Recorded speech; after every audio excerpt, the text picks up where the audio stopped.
என்னாச்சு? வியாபாரம் பண்ண முடியலைங்கய்யா. 10-15 பேர் வரானுங்கய்யா. உடச்சு போட்டு போயிடறானுங்கய்யா. சரி என்ற தம்பி பசுபதி வருவா போங்க.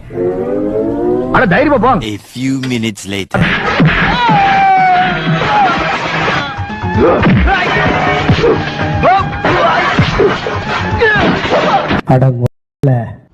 சிறப்பான ஆள் நீ.